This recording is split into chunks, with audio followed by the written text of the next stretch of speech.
Milwaukee, and we'll be all set. If you miss us, miss a show, whatever the case may be, the video aspect of that is also going. Now we're streaming live. We're all set. All you have to do is go to @TheFanMilwaukee on YouTube, and you can watch past shows, past interviews, whatever the case may be. Charlie Sounds of the Day with no Charlie Houston today. He's back tomorrow. Jack Pembroke, who co-hosts Wisconsin Sports Weekend with Charlie on Saturday mornings from 9 to 11. He's filling in today, so it'll be Jack Sounds of the Day coming up at 3:40. Still to come, also, Green and Gold Update brought to you by the Potawatomi Sportsbook. More issues between myself and Pro Football Focus. We'll get into those concerning the Packers' offensive line rankings coming up at 4 o'clock. But I want to talk more about this Brewers baseball team as they get ready to take on an LA Dodgers team that, if we're being honest, coming into the season, most people, I think, took the Dodgers to come out of the NL. And I think most people, even having said that, probably picked the Los Angeles Dodgers to win another World Series this year based on what they've done. Coming into this series, the Brewers themselves actually had tweeted this out a couple of days ago. Let's see. Since May 25th, this was a few days ago, 4 days I think it was, 23-10 Brewers. The Dodgers were 23-12 at that point. At that point, the Brewers 181 run score, the Dodgers 195. The Brewers had a 269 average in that time frame since May 25th to 259. Home runs 55 to 39, Dodgers advantage there. ERA 3.32 ERA to 4.24 ERA for the Los Angeles Dodgers.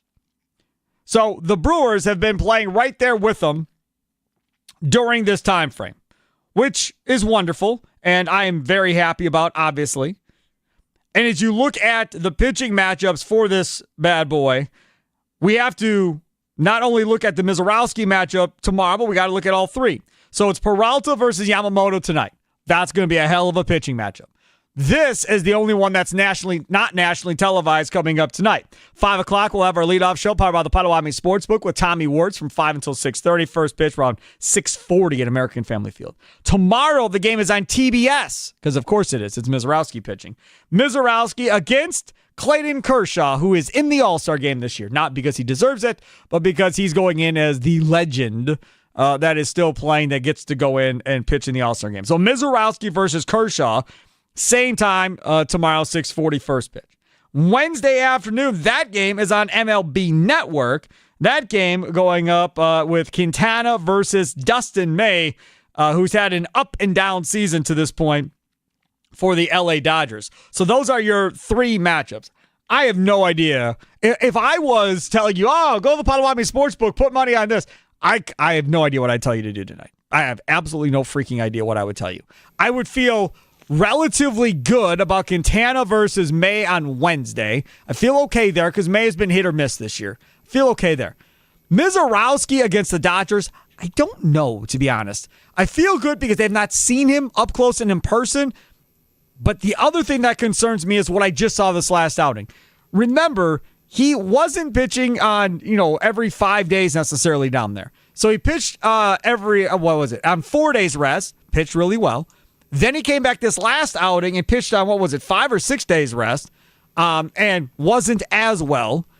So we'll see now what happens against the Dodgers. And again, nationally televised game, spotlight back on Mizorowski again against a legend in Kershaw. I think I feel the best about the Wednesday game, and then maybe I feel good about the Tuesday game. And this game tonight, I think, is a coin flip. Yamamoto against Peralta at this point. Obviously, the offense is not probably going to match up against the Dodgers, but I still feel like our pitching is probably as good, if not maybe better than theirs when we start talking about, from the starting rotation to the bullpen. How much of a measuring stick series is this for you against the LA Dodgers? Nikolai Law fan talking text line 414-677-1250, 414-677-1250. Facebook and Twitter at The Fan Milwaukee. Sound off with a recorded voice message on the Odyssey app. Jack Pembroke, how much of a measuring stick series is this for you against the Dodgers? This is one of the best teams in the MLB right now. So I think if we want to be able to compete late in fall, you've got to be able to beat or at least win 1 or 2 games away against the Dodgers. They have the second best record in baseball. The Tigers are 57-34 with a 626 winning percentage. The Dodgers come in with the best record in the NL at 56-35, a 615 winning percentage. And of course, because this is how this goes for the Milwaukee Brewers, they are coming off getting swept by the Houston Astros. They have lost 3 straight coming into this game. They on the road 23-18. The Brewers at home 27-17. So Brewers doing pretty good at home. Brewers 500 on the road, which is exactly what you want to be, whether it's football or anything else. 500 on the road, really good at home. That usually leads to postseason success. You want to talk about runs scored? 500 for the Dodgers. The next closest in the NL is the Cubs at 492. The Brewers aren't close. 420 for the Brewers. So 80 runs difference as far as how many they've scored versus the Brewers. Now, runs allowed. Now, that's something where the Brewers have the advantage. 363 they've allowed to 423 for the Dodgers. So you can definitely score on this Dodgers baseball club. The question is, can you outscore them? This is kind of like playing the Chicago Cubs to a certain degree, where you don't want to get into a situation where you have to score 6 or 7 runs to win a baseball game. If you're using a football term or a basketball term, you want to play in the mud. You don't want this to be, I'm going to hit 5 home runs. How many are you going to hit, right? I'm going to hit 4 home runs. How many are you going to hit? You don't want that. In order for the Brewers to win games in this series, I really think it's going to have to be like 4-3, 3-2, 5-3, 5-4. I think we start getting, their numbers say, 4 runs or more, the Brewers are pretty good. They can get to that magic number of 4. The Dodgers have no problem getting to 4, regardless of who they're facing. So for the Brewers to win this series and take 2 out of 3, it's going to have to be all about the pitching and really shutting down that Dodgers offense. There is a world where they maybe get swept in this series by the Dodgers and really go into the All-Star break on a downer moment at that point. Because 4 back, you do not want to be 6-7 games back to the Cubs going into the All-Star break, because then the landscape and the scope of everything changes at that point, Jack. Then you're starting to scramble on whether you need to make trades. I think you want to take at least 2 if we think the Brewers can continue this success. It's going to be tough, but I think we lean into pitching like you're saying. This is the thing for the Milwaukee Brewers at this point, and I think the thing that everybody's got to realize going into this series, I think if you're the Milwaukee Brewers, I don't think anybody thinks, I could be wrong, that this team is going to go and win the NL and represent the NL in the World Series or anything like that. But if you want to get a better idea of how you stack up and maybe what you need to get closer to what this looks like, I think this is a fair measuring stick series, I think, for the Brewers. If they get swept and none of these 3 games are close, then you're going to realize that, they're at the kiddie table still. They're not sitting with the adults yet for dinner. They're not at that point. They come out of this series and they win 2 out of 3 somehow and beat the Dodgers. Now you kind of got your chest out going into the last series before the All-Star break, and you're really feeling good about yourself at that point. And who is the last series against? The Nationals, I think it is. You're really feeling good at that point going in, but you absolutely, under no circumstances, can afford to get swept in this series. If you lose 2 out of 3, not ideal. Understandable, but you definitely want to avoid getting swept, I think, at all costs at this moment in time. Time for your weather forecast, brought to you by Utke Heating and Cooling. 78 degrees, partly cloudy skies right now. Looks fairly clear for tonight, a low of 61 degrees. And then tomorrow, rain in the forecast and a high of 81. Coming up next, how far do you think this Bucs team can go without adding a proven score? It's Wisconsin Sports Daily, served up by Wendy's, live from the Fan Studios, powered by the Potawatomi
Wisconsin Sports Daily, served up by Wendy's, live from the 1250 AM at 105.7 FM The Fan Studios, powered by the Potawatomi Sportsbooks, the Sparky Fifer.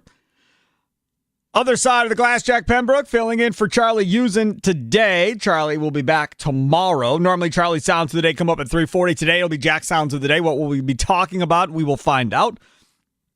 Right now, I want to switch gears, talk a little bit about this Milwaukee Bucks basketball team, go back to that.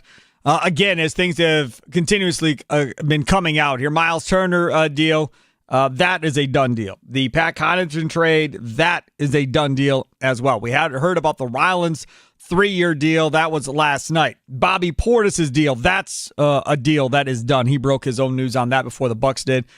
So that is a done deal today, too. So lots of things getting done. We talked about earlier in the show, would you be in favor of Chris Paul and or Bradley Beal coming to the Milwaukee Bucks? Craig Kashan, when he was on at 240, said he doesn't think they have to go out and get another 20-point score to carry a portion of this load. That he likes Giannis and a cast of characters, and he thinks they can win that way. I ask you, how far do you think this Bucks team can go without adding a proven score? Like a Beal. Kuminga, I'm not sure if you saw him proven, but he thinks he can be that guy from the Golden State Warriors. The Bucks have been linked to him, too, as a possibility for a sign and trade deal here in order to get that done. And Jonathan Kuminga. Now you're talking about a young guy that wants to be the guy to go along with Giannis. Now he gets to be number 2 versus number 3, 4, or 5, whatever it was, in Golden State.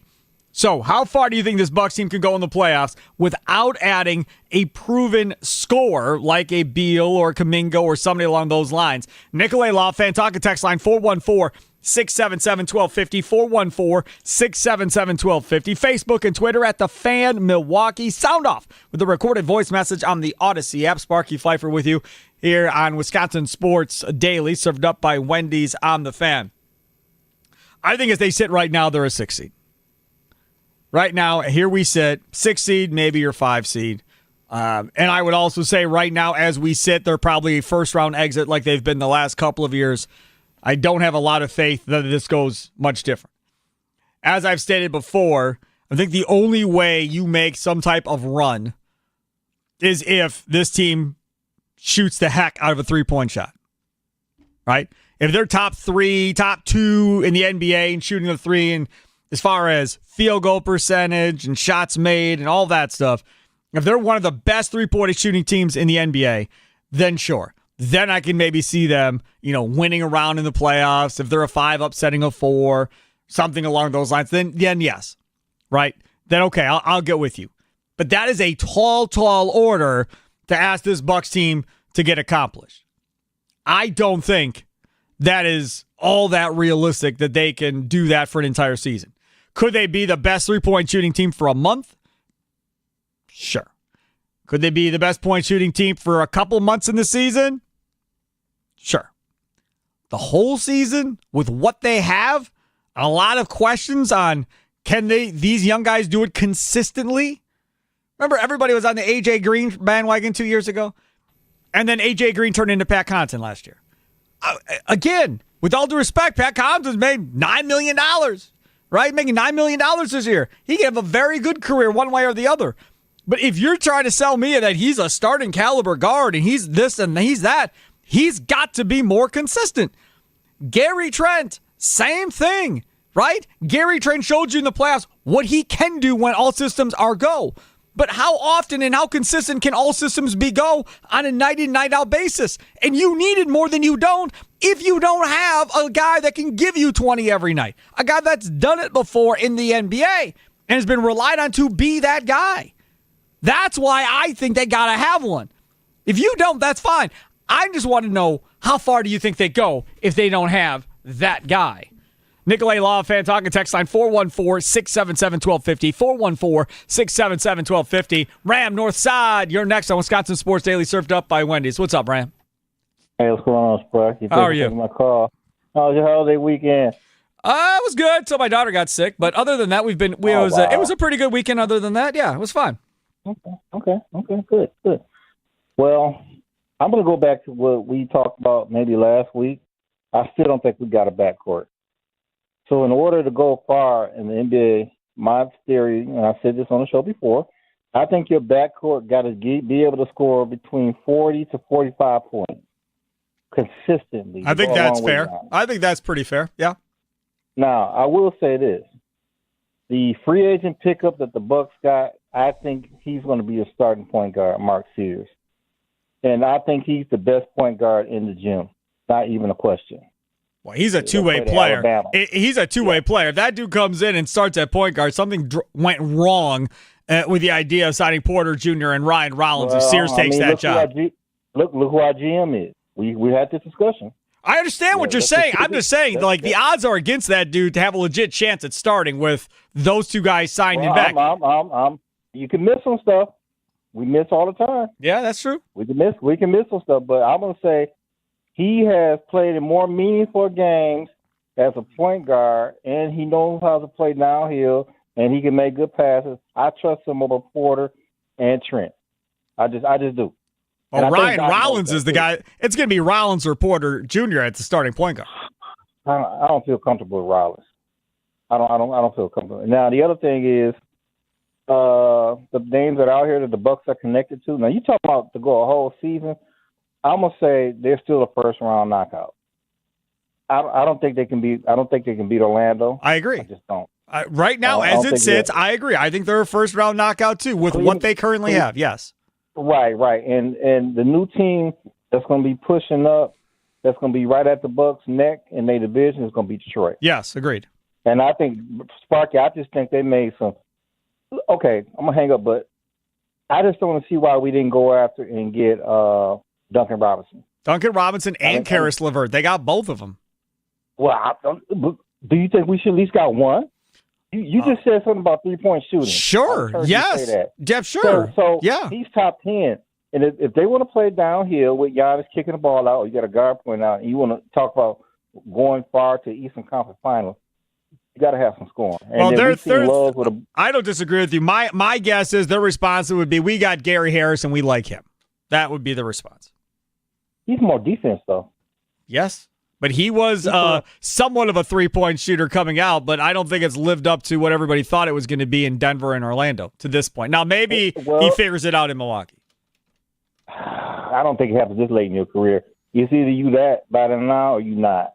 But for defense on the perimeter, absolutely. I'll give him that. Yes, I totally agree with you. Thanks for the call. Appreciate it. All right, so here we go.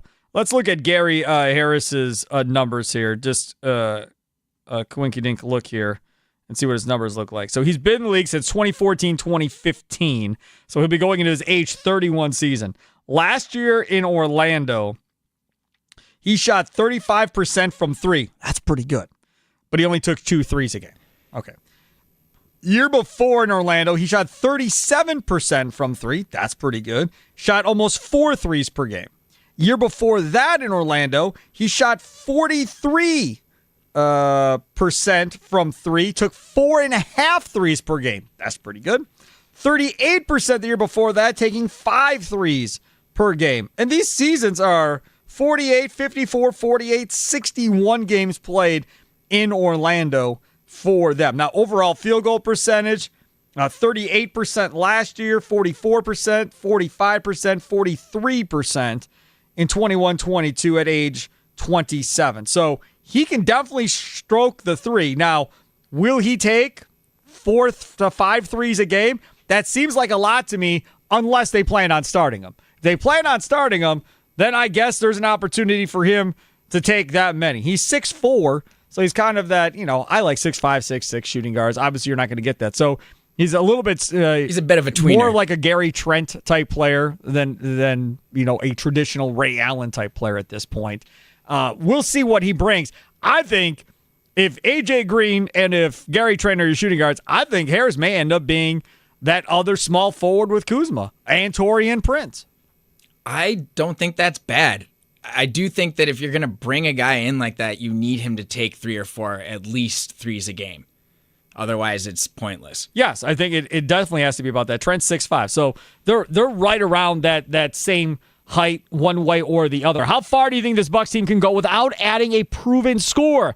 Nikolay Law fan talking text line 414-677-1250, 414-677-1250, Facebook and Twitter at The Fan Milwaukee. Sound off the recorded voice message on the Odyssey app. Don't forget you can follow us right here on YouTube. Yes, you can. YouTube.com/@TheFanMilwaukee. Use that @ symbol, @TheFanMilwaukee. Mitchell, is that not? That's Michael. Michael on YouTube says the Bucks need to sign Chris Paul. No question. And again, I don't know if it's going to be Chris Paul. I don't know if it's going to be Chris Paul and Bradley Beal. Maybe it's not either one of them, and they go with what they have.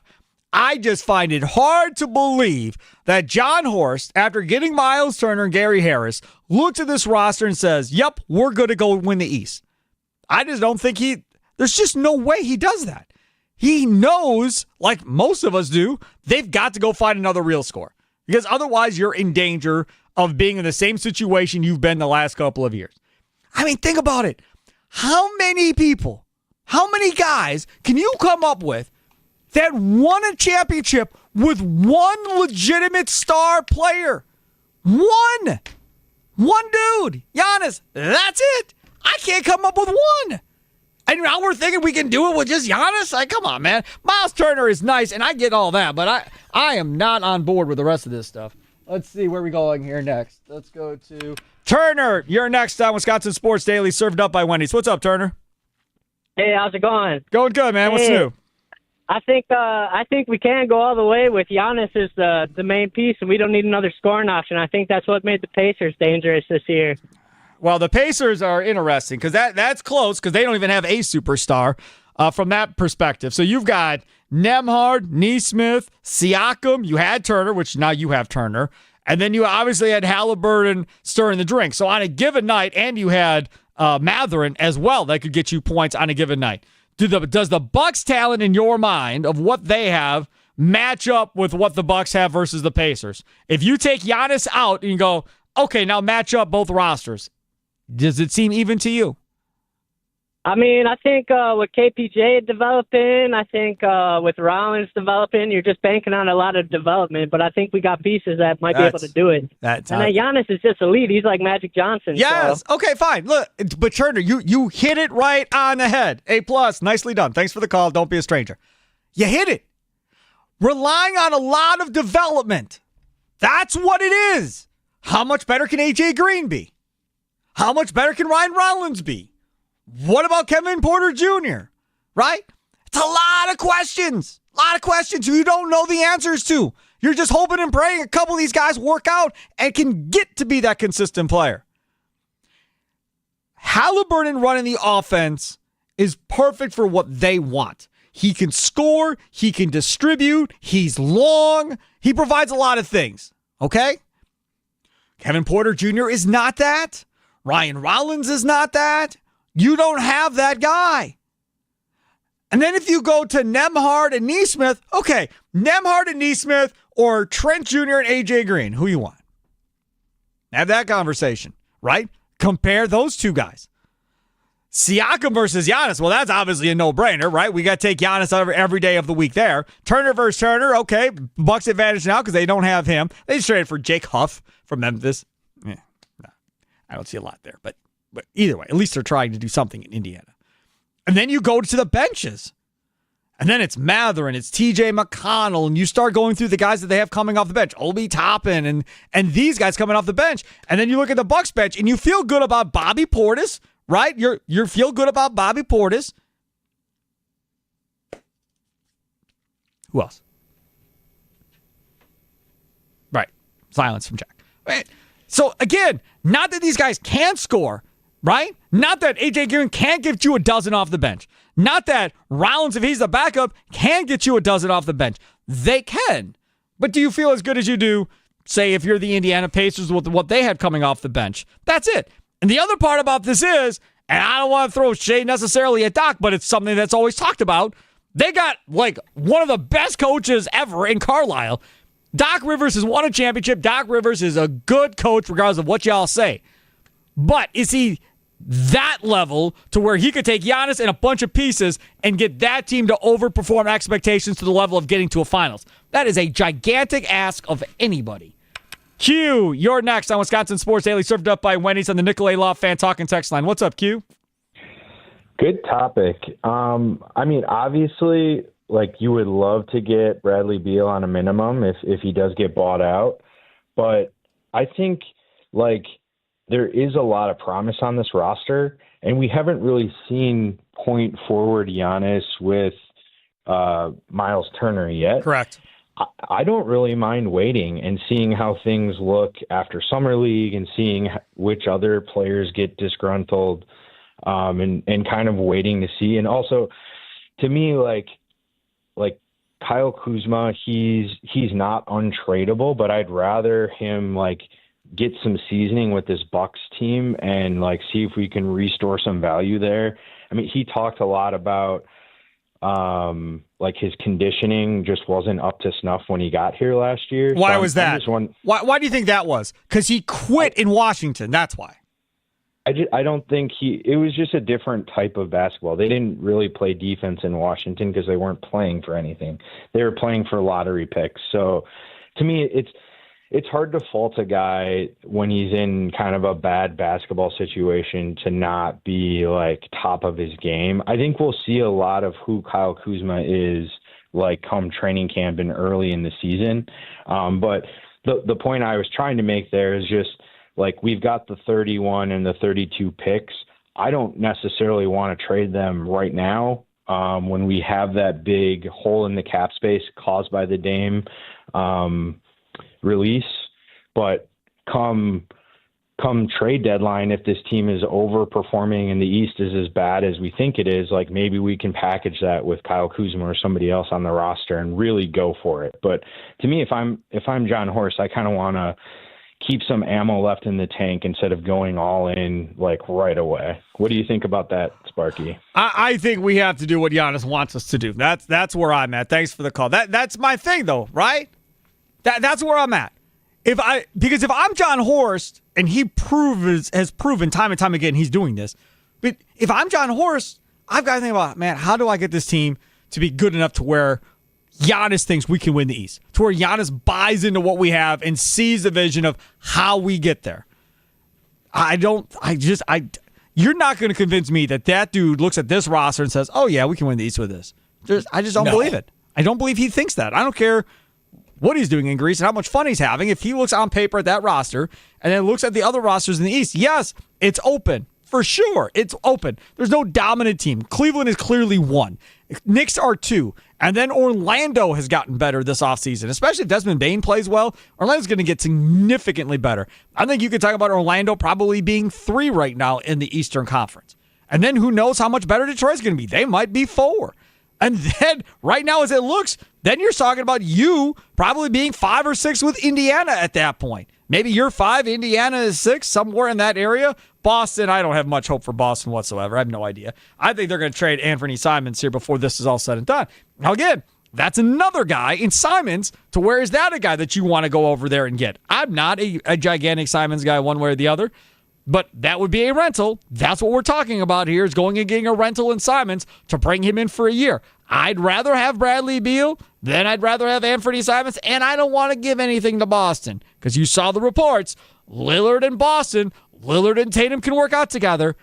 Not meaning to ruin anybody's fun, but wasn't a whole big part of this was Lillard wanted to work out in Portland and be close to his family and his kids, and now the spin is they can work out together? Is Jason Tatum moving to Portland to go work out with him?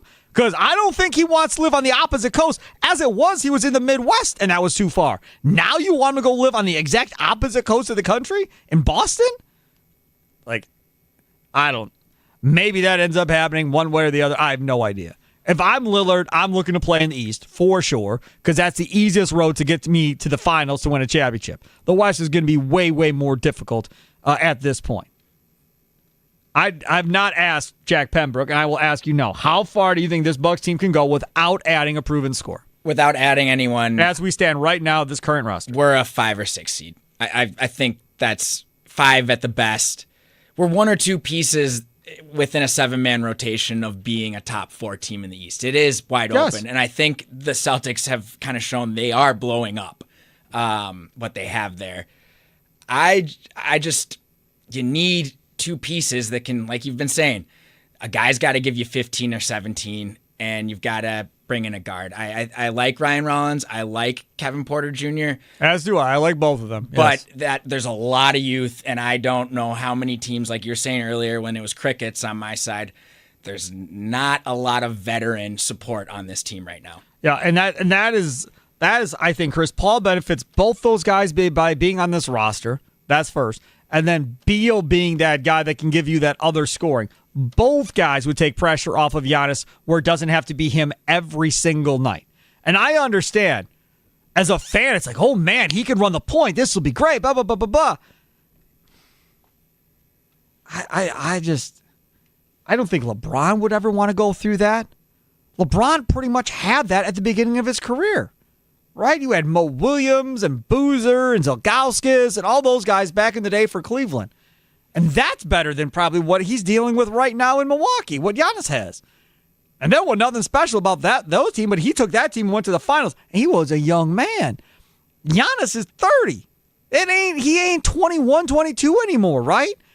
So to think that you're going to put the weight of the world on him and tell him, go run the offense and go be the man and go do everything else and go do all this heavy lifting, I don't know, man. Like, if I was Giannis, I'd be like, thanks, but I'll pass. Can you give me some help? Some help would be great. I'm not going to go public for it, but I would really like another score here. Is the East more open now than it was when LeBron? Okay.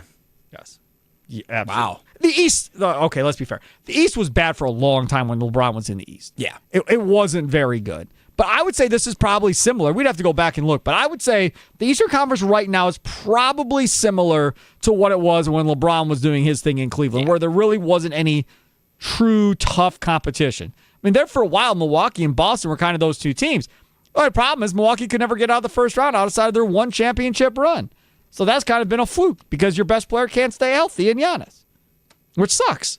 But I wouldn't trade Giannis for anything, obviously, at this point. U.S. Cellular, they are amazing, and I wouldn't trade them for anything either. And going on right now, they have Us Days going on again this year. I've been with U.S. Cellular for over a decade. I think it's closer to 15 than 10 years, to be honest with you. I have them. Everybody in my family has them.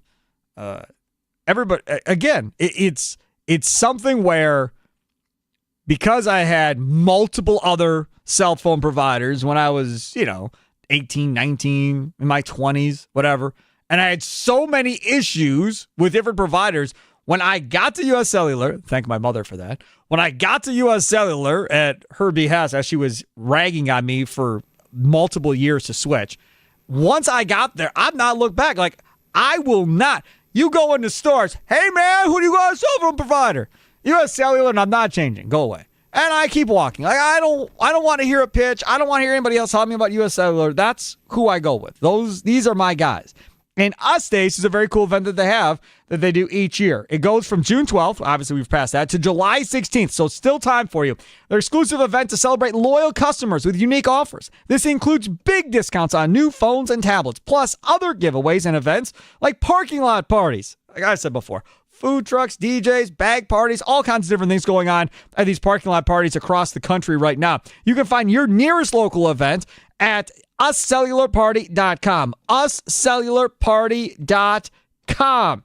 Plus, if you can't make out to one of their events, no big deal. You can still visit a store, check them out on the website, check out the best upgrade offers of the season. Coming up next, Charlie Sounds of the Day, featuring Jack Pembroke today, filling in for Charlie on Wisconsin Sports Daily, served up by Wendy's, live from the 1250 AM 105.7 FM The Fan Studios, powered by the Potawatomi Sportsbook. Sparky here.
Welcome back. It's Wisconsin Sports Daily, served up by Wendy's. Live from Woo, what was that? That was really loud. I don't know what was going on over there, Mr. Jack. Live from the Fan Studios, powered by the Potawatomi Sportsbook. Steve Sparky Fifer with you. Charlie Usen over there, other side of the glass. And time to get to Charlie's, well, now in this case, Jack's Sounds of the Day. What sound clips will Chicago Charlie pick today for Sparky? Will Sparky become enraged? Will laughter ensue? It's time for Charlie's Sound of the Day. It's Wisconsin Sports Daily, served up by Wendy's on The Fan. All right, let's get to it. Charlie Sounds of the Day. If you are new to this segment, I will tell you how this goes. Normally, my producer, Charlie Usen, who's off today, he'll be back tomorrow, picks 3 clips from around the world of sports. Normally, very rarely does he go outside of the world of sports, but 3 clips, audio clips, and then he will tell me kind of who's talking, what it's about, play the audio clip. I react to it. Maybe we go back and forth a little bit, and then he plays the next clip and so forth until he plays all 3 clips. Jack Pembroke, his co-host, Charlie's co-host for Wisconsin Sports Weekend, Saturdays from 9 to 11, filling in for Charlie today. Mr. Pembroke, what do we have today? So first one coming in is a guy who's 78 years old who is pitching for the Bananas. Savannah Bananas? Yes, Savannah Bananas. And right. He is named Bill Spaceman Lee. He's got the most strikeouts in Banana history. And this is to end the game. 24.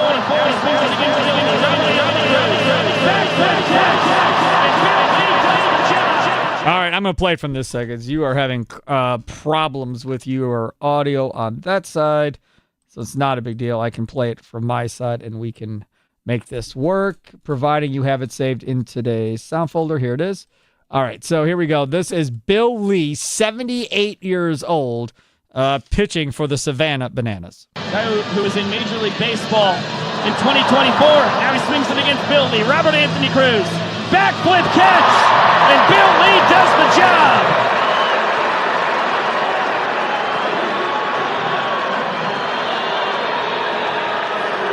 Well, what shouldn't be lost is that the 78-year-old Bill Lee's one of the most prolific strike throwers in banana ball history. In banana ball history, Bill Lee, 78 years old. I will tell you, I've never heard of Bill Lee in my life. I'm assuming Jack, that you know who Bill Lee is because I've never heard of him. So I've seen some highlights from him. He's actually, I would have guessed he was 58. He does not look 78. He looks young. He looks pretty, other than the hair, he looks pretty yoked. His build is, he's still doing P90X or something. Sure, P90X. I haven't heard anybody say P90X in years. The other thing about this that's pretty funny is Savannah Bananas, their PA announcer that travels with them and does all the games and the music and does all that stuff is a guy that used to be on Kiss FM here in Milwaukee. Mark used to be on Kiss FM as a DJ and went to work for Savannah Bananas originally when that whole thing started up, and then was like, I got to make more money, I'm out. So then he left and then didn't like what he went to do. So then he came back, and then this thing blew up, and he's been traveling all around the country and doing Savannah Banana games forever. That's so cool. And the guy was right there at Kiss FM, in the studio next to you on Kiss FM. So now he's PA announcer for the Savannah Bananas. Very cool deal. Kay and my 9-year-old went to see Savannah Bananas when they were at the Milkman Stadium a couple of years ago. Okay. And just absolutely loved it. Like, they were sending me videos all night because, we had 2 tickets. I was at home with the baby. So taking videos and shooting them, and yeah, it was a very cool experience. If you ever had the experience to go watch them, it's like the Harlem Globetrotters of baseball. Exactly. That is the best way to say it. It's the Harlem Globetrotters of baseball. A lot of fun. All right, clip number 2. What say you, Jack Pembroke? Okay, so clip number 2 is Djokovic is giving his quarterfinal winning. He's a tennis player, for those of you that don't know. From Croatia. Yep. A.K.A. Joker also. But he won his quarterfinals, and in the crowd was Roger Federer, and he kind of gives a tip of the cap and kind of begrudgingly says he wishes he had more of a game at this point like Roger Federer had. Difficult encounter, a lot of challenging moments for me. Sometimes I wish I had a a serve and volley and a nice touch from the gentleman that is standing right there. That would help. That's a pretty cool thing for him to do, obviously. I mean, this is a Hall of Famer we're talking about here in Djokovic and what he's been able to do. I will say that I don't know what it is right now this year, but I have turned on Wimbledon more this year than I have in years. Me too. And I don't know why I keep going. Like, it doesn't matter who's on. I turn it on and I watch it like for 15, 20 minutes, and then they go to break or whatever, and then I turn it off, and I end up going back there later. Like, I've watched it way more this season than I've ever watched. I flipped between Woodruff and 4 hours of a guy from Chile against a guy from Great Britain, and it was amazing. So I was hooked. I'm hooked. I'm back for Wimbledon. Are you a tennis guy? Did you play tennis? No. I mean, my dad forced us to play lots of sports, but I was never serious about tennis. Yeah, I've never. I mean, I played tennis a couple times when we went on vacation. My dad was like, "Yeah, Mom, let's go play tennis." I didn't want to go play tennis. I want to stay in my room with the blinds closed, watching the NFL. We're gonna go play tennis. All right. So we played a little bit that way. But like, I would never played in any organized tennis. I never had tennis lessons or anything like that. But I remember when I would, again, I'll be 50 next year. But I remember growing up and watching Jimmy Connors with my dad, and McEnroe and Lendl and Boris Becker, but those were all gigantic yelling and screaming, right? Gigantic yelling and screaming personalities and huge rivalries and that type of thing. You had that, right? And maybe they have it now in tennis and it's not publicized as much, but it doesn't. If they do have it, then they've done a horrible job of marketing what is going on. I was more of an Andre Agassi, Pete Sampras guy. That was later. Yeah. Sure. And I watched Agassi and I watched Sampras too. And it was probably after that I kind of stopped watching. Me too. It's probably somewhere in that area, Jack. All right. Third clip. What's the third clip? So we've got Tyreek Hill saying that he's going to be a better teammate this year. He's not in jail. If he's that might help. If he's not in jail. Here's Tyreek Hill. I feel like in this league, every day you got to prove like who you are. You know what I'm saying? It doesn't matter, how much you earned or how much success you had in this league. It's always the next day mentality, and that's something that my grandparents raised me by, and that's something that Mike preaches, here in this locker room. So every day I'm trying to prove myself as one of those guys that this team can depend on in crucial moments. So I'm gonna stand on that too, though, because that's just me as a person, as a player, as an individual.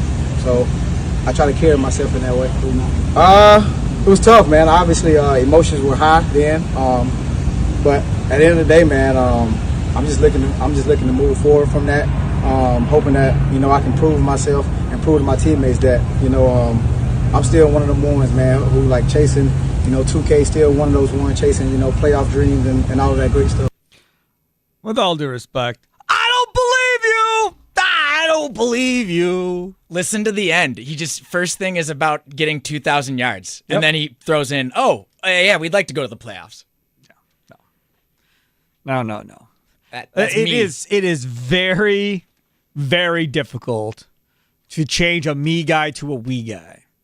And a lot of times those me guys are me guys from the time they're young all the way up. It's all about me and how do you benefit me and how does coach benefit me and what are you going to do for me if you want me on your team, and this guy's going to give me free shoes and this and this and this. If I go play, I'm going to go play on his team. And then if I find somebody else give me more than that and that's going to be about me, I'm going to go play somewhere else. We've seen the movie. Those me guys exist. And a lot of times when you see these me guys coming up in high school and college, you get to the NBA, normally that doesn't change, right? Doesn't change. Those unselfish guys that aren't those me guys and so forth, and they get to college and they're the same way, and they get to the pros, normally they transition the same way. Are there scenarios where me guys become we guys at some point? Sure, there probably are. But I'm just saying, it's a lot harder to do that than anything else. And with him specifically, Tyreek Hill, he's been in the league so long. I'm not trying to convince a 23 or 24-year-old to become a we guy. You're talking about a guy that's been in the league forever. You, as they say, you're teaching an old dog new tricks. That's what you're trying to figure out here with Tyreek Hill. I don't buy it.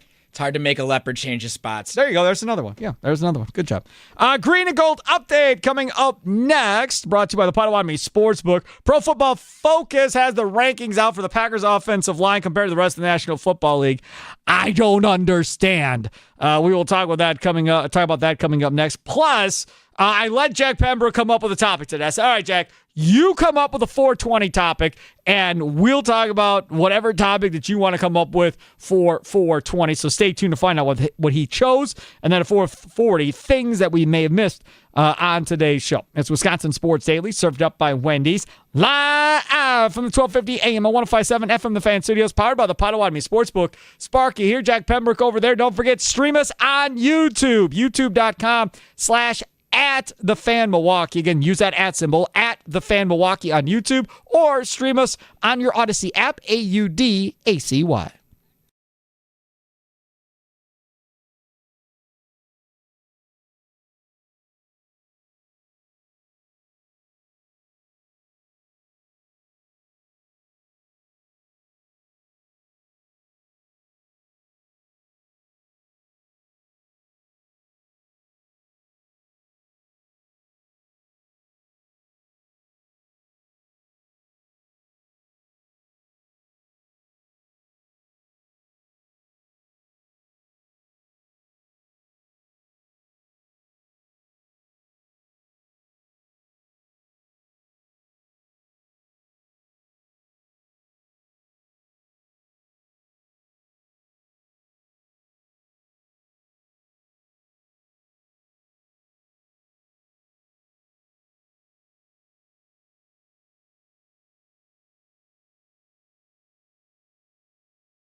Some shows talk about one team.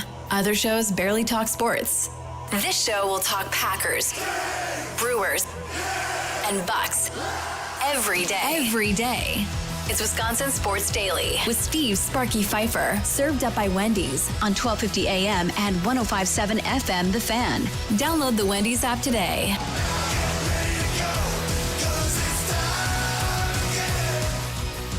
It is time again. How are we doing on a Monday? Hour number 3. If you missed anything, go back, listen to it at thefanmilwaukee.com. Also today, your last chance to register to win to see a pair of tickets to see Adam Sandler coming to Fifer Forum in October. Again, last chance to see Adam Sandler.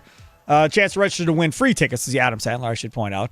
All you got to do is go to thefanmilwaukee.com. That is going to come down after today. So if you want a chance to do that, make sure to take advantage of that while you can at thefanmilwaukee.com. Coming up this hour in the next segment, we'll get to Jack Pembroke's topic of the day coming up at 4:20. 4:40, things that we missed on today's show, including something very cool in Brewers history happening a long time ago for the Milwaukee Brewers that we will celebrate. Tommy Wirtz just sent me a text, who's hosting the leadoff show, powered by the Potawatomi Sportsbook, coming up from 5 until 6:30 this afternoon as we get ready for Brewers and Dodgers game 1 tonight. Peralta versus Yamamoto for the Dodgers. And then, of course, Mizorowski and Clayton Kershaw come up tomorrow. That game tomorrow night on TBS. Game tonight only on FanDuel Sports Wisconsin. Andrew Vaughn, who was brought up to the big leagues earlier today with Rhys Hoskins going on the IL. Remember, Vaughn is the first baseman that they got from the White Sox straight up for Aaron Civale earlier this year. Civale has pitched okay. Aaron Civale-like, I guess you could say, for the White Sox. Adrian Hauser, on the other hand, who was once a Brewer, is playing bitchy like a damn Cy Young Award winner right now. But Civale's done okay. Well, Andrew Vaughn has done better at Nashville than he did at the AAA affiliate for the White Sox, so he gets his call up. We'll see if Vaughn ends up in the starting lineup for the Brewers coming up tonight. Blake Perkins, we'll hear from him, as I believe he had an issue with his rehab, so we'll talk about, we'll hear from Blake Perkins. And, of course, Pat Murphy's pregame talk, all coming up today on the lead-up show, powered by the Potawatomi Sportsbook, with our guy, Tommy Wirtz. Yeah. 5 to 6:30. Make sure to tune in for that before each Brewers game throughout the year. With that being said, time now to turn our attention to the green and gold. It's time for your green and gold update on Wisconsin Sports Daily, powered by the Potawatomi Sportsbook on 1250 AM and 105.7 FM The Fan with Steve Sparky Fifer. All right, so let's get to it. Now, I will tell you that Zach Cruz is the one that brought this to my attention when he tweeted this out. Managing editor and writer for Packers Wire, senior editor, NFL Wires of USA Today. He put this out, and he put, really don't understand this one for the Packers. The Packers finished 6th in Pro Football Focus's offensive line rankings to end 2024. So Josh Myers gone. He wasn't very good last year. And Aaron Banks in. That was really the biggest difference. And then if Jordan Morgan is going to play or not, and where he plays and so forth. Okay, fine. So 6th is where they finished last year. Number 1 in the rankings, Philadelphia Eagles. No duh. Right. There's no question there. Okay, fine. Number 2, Denver Broncos. Okay. Mentioned is right guard Quinn Miners. Played where? Whitewater. Yep. So Miners, one of the best players at his position at right guard, highlighted by his 87.3 Pro Football Focus overall grade, which ranks 2nd among guards in the league last season. It's pretty good. All you kids that are listening, they're going to go play D3 football and are mad that you're not playing D1 or whatever. Man, that dude took a D3 ride at Whitewater and turned it into a pro career and being one of the best guards in the National Football League. How cool is that? So just because you're going D3, don't let that ruin your chances of possibly going to the NFL or ruin your dreams. You work hard, you bust your butt, anything's possible. Tauscher, he played at Wisconsin. So that's Whitewater for 2 years. Yeah, and then Wisconsin. But that's another good one, yes. Buffalo Bills is number 3. Number 4. I don't believe you until I see it. The Chicago Bears. Number 4, the Chicago Bears. That's a big jump. So the Bears, this is the write-up from Pro Football Focus. Things are set to look a lot different in Chicago. Not only is the offensive line remotely, but it's also perhaps the most improved unit in the league. Braxton Jones and Darnell Wright, who both finished among the 22 highest-graded offensive tackles 24, were already a promising young duo. Now the unit has 3 new interior starters who represent immediate upgrades. Trade acquisition Joe Thuney has been the best pass-blocking guard in the NFL in recent years. And free agent center Drew Dahlman, who came from the Falcons, ranked among the top 5 at his position in Pro Football Focus in each of the past 2 seasons. If right guard Jonah Jackson can stay healthy and get back to his old form, this can be one of the NFL's top offensive lines. I agree. On paper, the additions make them look a lot better. I'm with you. I will say this. If that offensive line is top 5, like they're saying, 4th best, Bears are going to be a playoff team. Yeah. Bears are a playoff team. If they're that good as they think they're going to be, they're going to be a playoff team. Number 5, again, I'll believe it when I see this one too, the Indianapolis Colts. Not buying that one at all at this point. Ryan Kelly is gone. Guard Will Freeze is gone. He goes to the Vikings. Indianapolis may be home to the top left tackle guard pairing in the NFL, with Quentin Nelson ranked 4th among all guards last year, and left tackle Bernard Raymond's 85.1 mark, 8th at his position. Sorry, don't believe it. I watched that offensive line last year. Not buying it. Buccaneers 6th. The Vikings are 7th. The Falcons, who have struggled with their offensive line for years, they're 8th. The Jets are 9th. The Packers were 6th last year. Still haven't heard the Packers. The Chargers are 10th. The Panthers, the Carolina Panthers, are 11th. Who made this list? Pro Football Focus? I know. They were the worst offensive line. They were the worst offensive line, and now they're going to be top 10? Or top 11. San Francisco is 12th. The Detroit Lions are 13th. So the Bears, the Vikings, and the Lions, the other 3 teams in your division, according to Pro Football Focus, are all better than you on the offensive line. That is not something that we hope plays to fruition at this point. The Green Bay Packers, 14th. So middling is what their offensive line is. They went back 8 spots. 8 spots.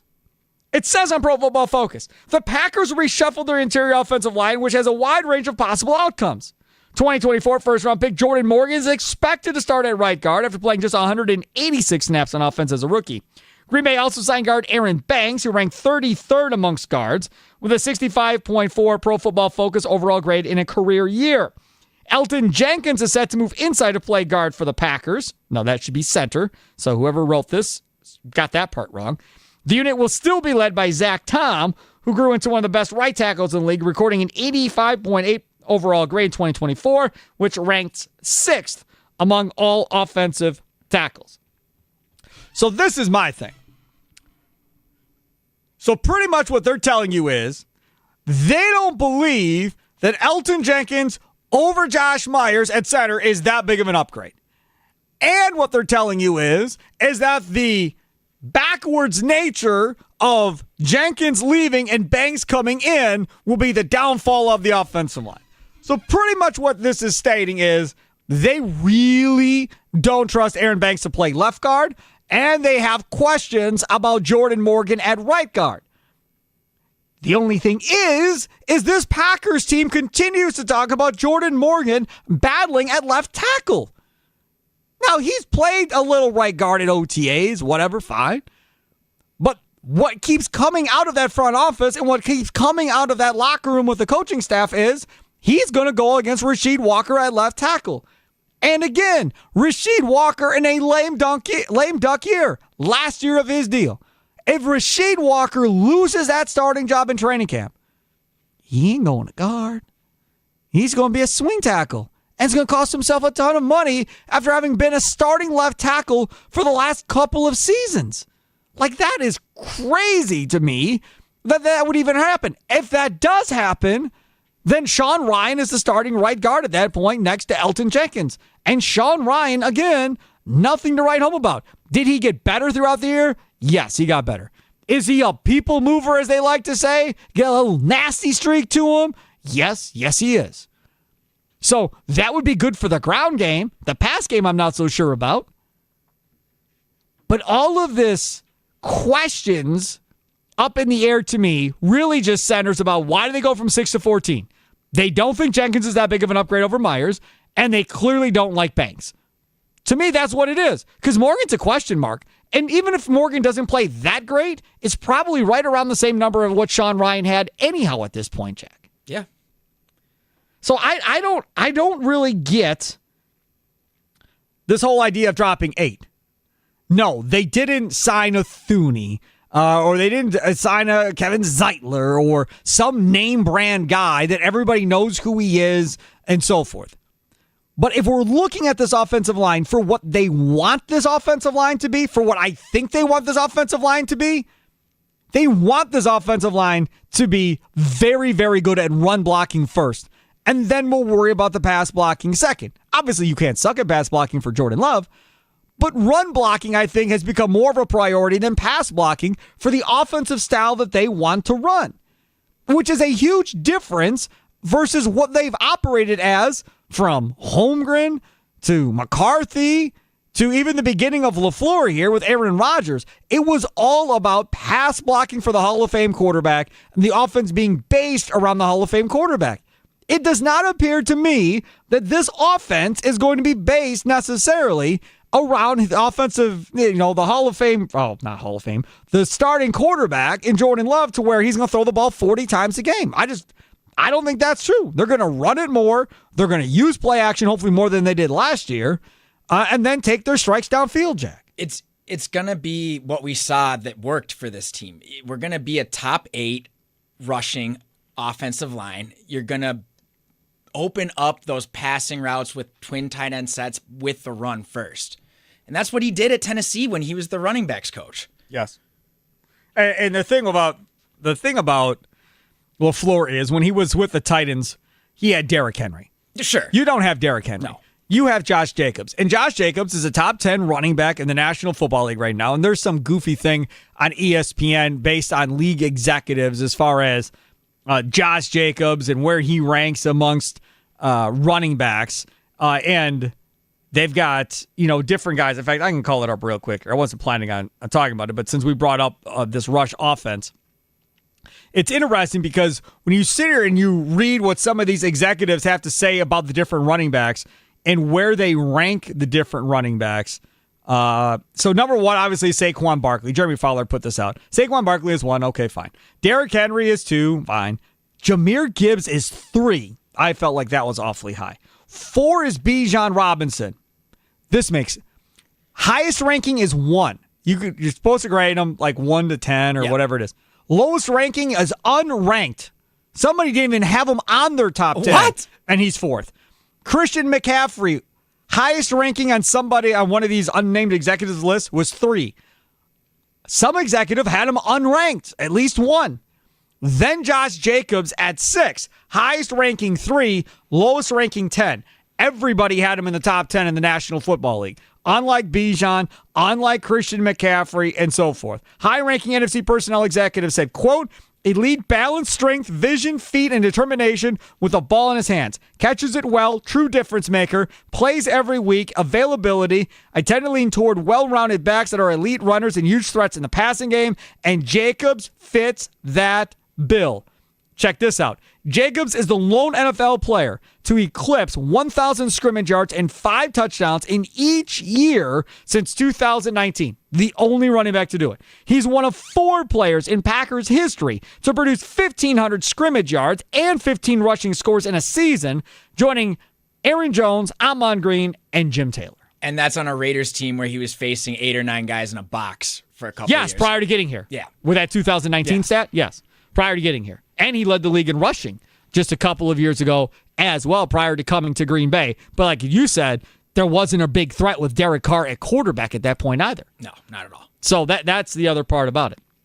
Coming up next, we get to Jack Pembroke's topic, and it involves the Wisconsin Badgers football team, and something that I've fallen into the trap of myself over the course of my life, and I think Jack Pembroke might have fallen into the same trap. Always. We'll talk to you about that coming up here in the next segment, plus things that we missed, including a huge moment in Brewers history that happened several years ago, and we'll relive some of that coming up at 4:40. Time now for your fan weather forecast, and it's been a beautiful day outside, if I do say so myself. 77 degrees, partly cloudy skies, look like clear skies for the rest of the night, and a low of 61. It's Wisconsin Sports Daily, served up by Wendy's, live from the 1250 AM at 105.7 FM The Fan Studios, powered by the Potawatomi Sportsbook. Sparky.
It's Wisconsin Sports Daily, served up by Wendy's, live from the 1250 AM 105.7 FM The Fan Studios, powered by the Potawatomi Sportsbook. Sparky here.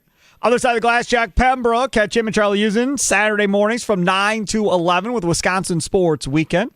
Charlie Usen returns tomorrow. Potawatomi Sportsbook, baby. That is where you want to go to watch all of your favorite sporting events, including, Brewers, Dodgers tonight, Peralta against Yamamoto. If you can't get to the game at American Family Field, no big deal. You can go down there and watch the game there, put a couple shekels down in whatever way you like to play. Austin Herdenia, sportsbook manager over there at Potawatomi, he's on every leadoff show with Tommy Wirtz. He'll be on again tonight. I always tell people, just sit in the parking garage at the Potawatomi Casino Hotel. Wait for him to tell you the parlay that he likes for that night, and then race inside to the kiosk right there off the parking garage and put it in. Just telling you. If you do that every day, I'm pretty sure, I can't guarantee it, obviously. We don't know how this is going to go, but I feel pretty confident that you're going to come out ahead at the end of the day if you just listen to Austin Herdenia on a day-to-day basis. So anyways, go down to Potawatomi Sportsbook, 6,500 square feet, 2 levels, 2,000 square foot center screen, over 30 sporting events at one time they can show you. We were talking about tennis earlier. Yep, they can have that on. Baseball, basketball, football, hockey, golf, racing, UFC nights they got on there too. They got SummerSlam they're showing coming up next month. The first time they've ever shown a WWE big pay-per-view event. That'll be on. I think it's August 2nd. You can go down there and check that out. Potawatomi Sportsbook.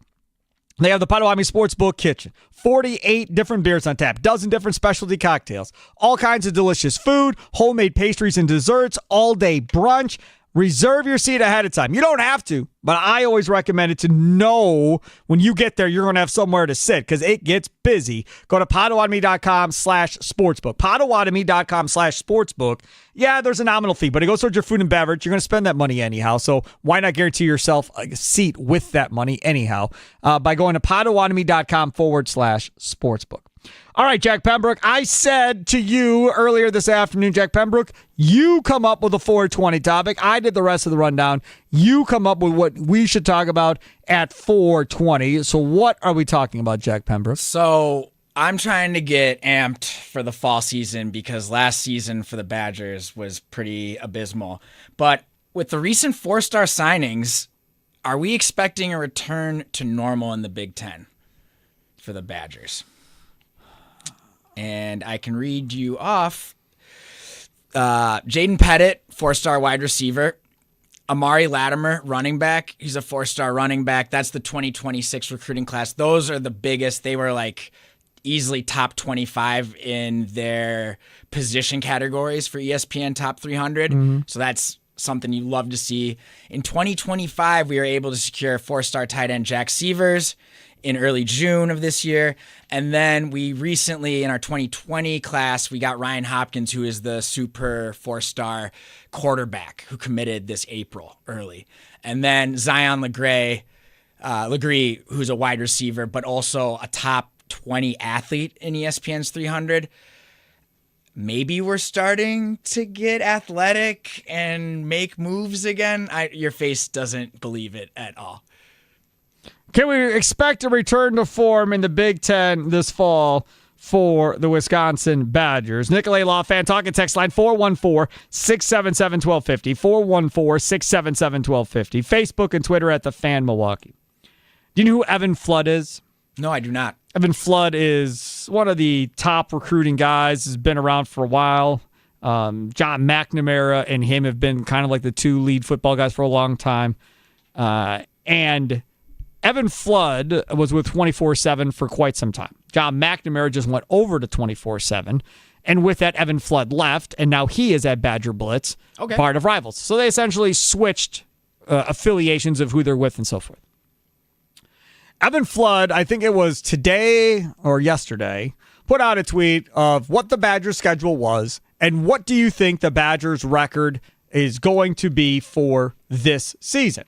Would you like to play the said game of what do you think their record is going to be? Yes, let's do it. Okay, because I can't wait to hear what you have to say. I will tell you that I laughed quite hard at some of the predictions made by these people on what they think the Badgers' record is going to be. All right, Jack Pembroke, they start off at home against Miami of Ohio. Could be a scary game if we play down to those opponents. It better be a win, right? It better be a 60-13 game. Yeah. No chance it's going to be that much, but we'll go with the win. That's one. The second game at Camp Randall against Middle Tennessee. You got to beat them. That's a win. Yeah. That's 2. Just say win or loss. Yeah, I know. I'm sorry. Just get to it. Yeah. Number 3, at Alabama. Loss. Thank you. Next up, number 4, home against Maryland. Close game, but a win. At Michigan. Oh, loss. Home against Iowa. We eke out a win. Home against Ohio State. Loss. At Oregon. Loss. Home against Washington. We win. At Indiana. Loss. Home against Brett Bielema and Illinois. My heart wants a win, but I think they have our number. Loss. At Minnesota. Win, just because we need that. If they win at Minnesota, that makes them a bowl team and gets them to 6. If they lose, they have another losing record and another non-bowl season. I could not believe the amount of people that were predicting 7-5 on that schedule. I could not believe it. Like, Jack had them at 6. That's a maybe. I will say, I say somewhere between 4 and 6. Vegas has them at 5.5. Yeah. So definitely somewhere in that area. But I've said before, I don't think they're a bowl team this year. I think in 26 and 27, not only are they a bowl team, but they better compete for a playoff spot. Now, to the recruiting stuff, because we always talk about recruiting on this program. Mr. Kokorowski, Jay Kokorowski, we talk to him all the time. And I am not going to fall again for these recruiting numbers on offense. Yeah. I'm specifying offense. Defense, I'll buy. Offense, I'm not. Why? Because you haven't proven to anybody that you know what a real quarterback looks like. Billy Edwards, you bring him in from Maryland. This is your third quarterback in 3 years, all from the transfer portal. The first 2 got hurt. I don't know if Billy Edwards can get hurt or not, but go look at Big Ten quarterback rankings. Pick any publication you want. Billy Edwards is like 14th in all of these different publications. Now, you know this year's going to stink. Why wouldn't you go with a younger quarterback if you know the year's going to be down anyhow? You talk to McIntosh, go, look, dude, you know we ain't going to be a bowl team, and if we are, we're barely going to be a bowl team at this point. Wouldn't it make more sense to develop a quarterback, have a full year of experience, getting ready to go into the second year then, into 26, playing with some of these guys, building some chemistry, and going from there? But you can't do that because I don't think they like anybody they got currently either, and they're not convinced any of them can play. And after this year, Billy Edwards is gone. See ya. Go play in CFL, wherever he's going to play. He's out. And now you have another quarterback. 4 years, 4 different quarterbacks. You're never, ever, ever going to be able to play at the level you want to play at if you're switching quarterbacks every freaking year. It's like buying a new used car. It just doesn't make any sense. How do you build chemistry with a wide receiving core and all this? And I understand. Transfer portal has changed things, Sparky. This is how you have to be, Sparky. Okay, that may be. If you're getting the top transfer portal quarterback, and if you have some of the best receivers in the country, and some of the best offensive linemen in the country, and it's stacked, and all this dude has to do is come in and play at the level he played at his previous college, but with better talent. Meaning, I take a quarterback from, say, Illinois or Indiana or whatever that was really good and put up really good numbers with not great talent around him, but played really good. And then I take him and put him in Oregon with significantly better talent, and then I have faith that he is going to take off even more because now I got better players around him. That's not what's happening in Wisconsin. That is not what's happening at Wisconsin. You already don't have top talent, and now you're bringing guys that aren't at the level of being a Big Ten quarterback more than they are, and asking them to go create a miracle for you. Just, it's crazy. I thought after we had gotten Russell Wilson before all the transfer portal stuff went crazy, I thought it would be easy to bring that type of running and gunning quarterback to Wisconsin because we have great the offensive coordinator too. Yeah. Yes, because you had Phil Longo. He was going to bring in this, spread, run and shoot type offense, whatever. And here we go. Air raid offense, as they called it. Air raid shelter. In Madison. But you changed the style of the offensive lineman you were trying to get. You were trying to run out of the shotgun and all this other stuff, and it didn't work. And for those of you who want to blame Longo, go ahead. But I'm telling you right now, we'll see what Longo does at Sam Houston State. But I would guess he's not playing transfer portal quarterback roulette every year at Sam Houston State. I'm guessing he's going to grow the quarterback, develop the quarterback, and move forward with the quarterback. And if they're not willing to do that, then this whole coaching staff is going to be out of a job, Fickle included. Because you're going to have to start over in a year in which you're supposed to make a run in 26. You're going to have to start over again for the 4th straight year. You can't convince me that is going to be how you win a national championship. You can't convince me that's how it's going to be to win a Big Ten title. Not even a national championship. We've got to compete with Ohio State, Oregon, all these big schools. Compete, not even win. Yeah, just compete. You've got to be able to get an offensive line and a quarterback that works within your system. Yep. Not be Rich Rodriguez bringing West Virginia offense to the Big Ten. That's kind of what they did. Yeah, it's exactly what they did. Kind of what Longo did, right? He kind of pulled a Michigan, and that's exactly kind of what they did at that point. And they were, listen, when Fickle got here with Longo, and they're pulling dudes from Cincinnati, we're all celebrating. And they're pulling wide receivers from the West Coast, and we're all celebrating. Remember how much excitement, enthusiasm there was? Man, I can't wait to see what this looks like. Yep. Brutal. And this year probably is going to be brutal again. I hope I'm wrong. I hope they win 7 or 8 games. It would be amazing if somehow they figured out a way to win 7 or 8 games. I'll be happy with 6. They've decided that they needed more beef on the defensive line, which that's a good start. I would agree. That's something that needed to be done. So they've provided some nasty. They've provided some attitude, some guys that can get after and hit some guys on defense. I like what they've done on defense. I don't have issue with that. I'm not as sold that Tressle's some great defensive coordinator, but I at least like what they've done on defense. On offense, I'm sorry, man. Unless Billy Edwards is better than advertised, I don't see how this thing gets done at the end of the day. And that is what's scary to me. I do know at the end of the day that you should take your cell phone coverage and switch it over to US Cellular. Been with them for over a decade. I just don't have issues. And then throughout the year, they send you random text messages here and there. Hey, we got this contest coming up. Come on in, spin this wheel. Come on in, do this. We got this free upgrade. We got this, we got that. Constantly throughout the year. Keeping you involved, not just taking a bill and then forgetting about you at the end of the day. I have never, not one time, fought with a customer service rep in 10, 12, 15 years that I've had this company. Never. 2 previous cell companies before this, did it multiple times. And that's how I ended up with US Cellular, and I'm not changing ever again unless something dramatically changes, which I don't see it happening. Right now, they got Us Days going on. They've done this in the past. Their exclusive event to celebrate loyal customers with unique offers.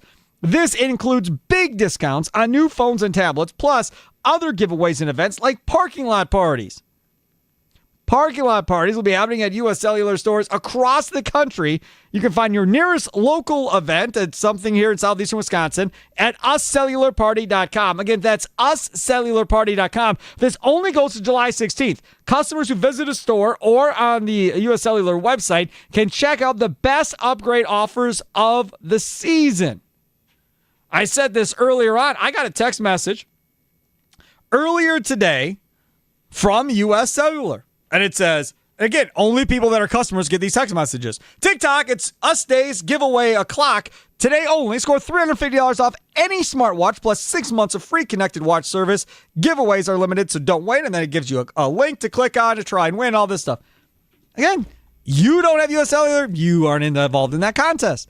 If you are involved with U.S. Cellular, take advantage of Us Days going on right now. Again, go to uscellularparty.com for more details and find out where the nearest party is going to be here in southeastern Wisconsin. Coming up next, things we missed on today's show, plus Tommy Wirtz will be around too as we get ready for the leadoff show, powered by the Potawatomi Sportsbook, coming up at 5 o'clock. You'll hear from the Brewers' newest first baseman, Andrew Vaughn, who has been brought up from Nashville. Remember, they traded Aaron Savali for him from the White Sox. He'll get some playing time now up here while Rhys Hoskins is headed to the IL. So we'll hear from Andrew Vaughn. We'll hear from Blake Perkins, who's been rehabbing, and it sounds like he had a setback. We'll hear from Blake Perkins, and we'll hear from Pat Murphy, Brewers manager, before today's game as well. That comes up at 5 o'clock. Things we missed straight ahead. It's Wisconsin Sports Daily, served up by Wendy's, live from the 1250 AM on 105.7 FM The Fan Studios, powered by the Potawatomi Sportsbook. Sparky